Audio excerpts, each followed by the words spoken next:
Here's what happened. Here's what happened. You rounded the corner, you saw what you saw, a shape at the side of the road. You cared, but you didn't know that then. At the T intersection, you saw a vehicle, the engine idling, brake lights, you don't know what kind of vehicle. Then it took off really quickly, then you pulled over to help the kid. All right? All right? Okay. Constable, the breathalyzer. Thank you. 1, 2, 3, 4, 5, 6, 7, 8, 9, 10. Right, now your turn. Count to 10. 1, 2, 3, 4, 5, 6, 7, 8, 9, 10. Okay. I'm going to take care of the forensics. All right? You play your part. If the wheels fall off, you're on your own. You hear me? Now, you didn't mean to do anything bad. What made you want to kind of tell a very black and white issue in a very gray?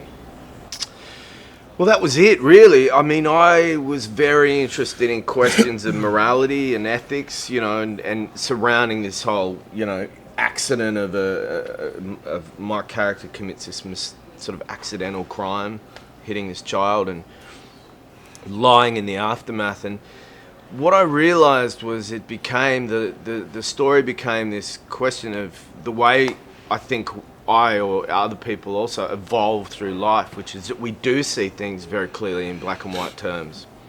And as we get deeper into life with more experience and perhaps age, we can often sort of think that the rules don't always apply and that life is tinged with a bit more grey than we thought. And that was one of the big things in the movie for me. And, you know, to invite the audience into this question of their own ethical stance on all this stuff. Because we were definitely rooting for your character, and frankly, I was trying. I'm like, really? We just leave him alone? Really? That's interesting. Yeah, which I thought, for me, obviously very clear. If you hit someone on a bike, you should report to the police, and you did something wrong.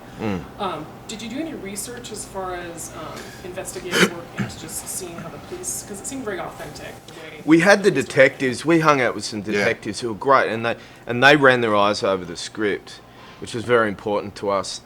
That, because, you know, it's said amongst the detectives, but it's not really an indictment on the police. I want this to be about that these three men could be of any occupation, any walk of life, that we would still look after our own, and those greater themes are not necessarily about police specifically.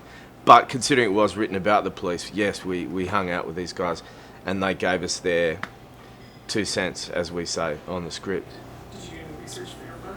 Yeah, I mean, it was just that. I mean, you know, chatting with these guys and talking about certain things, and it was interesting. Before we started filming, I actually met a guy by chance who had departed the police force after 2 years because he was so frustrated with the way things operated and how, you know, it didn't seem to him at times that justice was really served.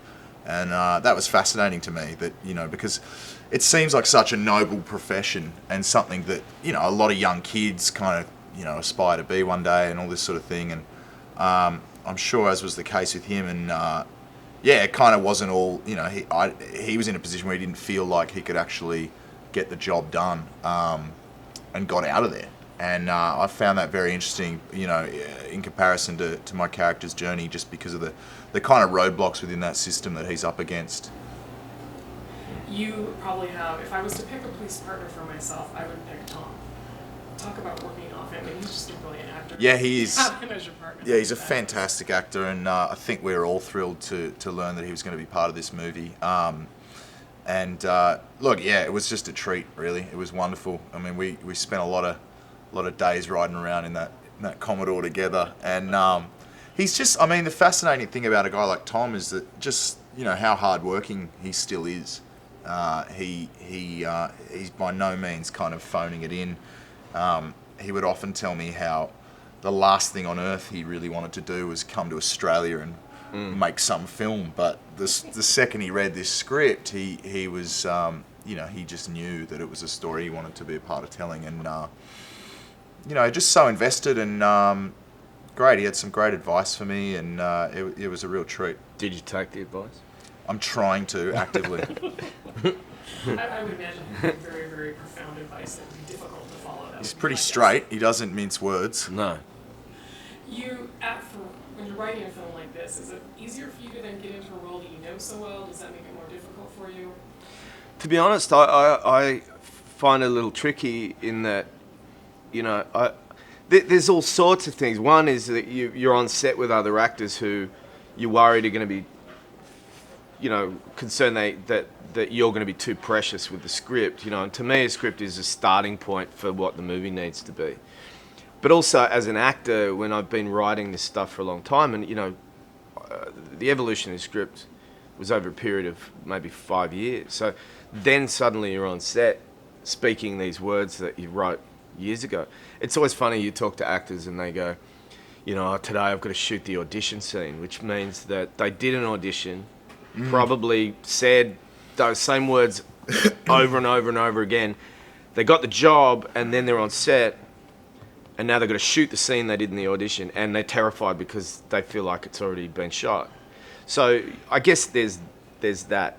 But more than anything, there's also the joy and the responsibility and stress, so both sides of the coin, of being behind the thing. Because as an actor, we sign on and, like, where do I stand? What do I say? Where's my coffee? Where's my trailer?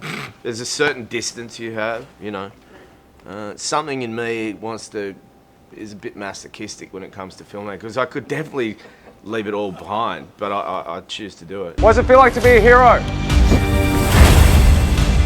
I'm gonna have to say something. What about your family? You want to discredit all of us? Well, I'm not going to let you. Carla, I didn't ask for any of that. Of course you did. You bring me in and then 180? No way! Prison is for pricks that don't have their punishment here. Not you.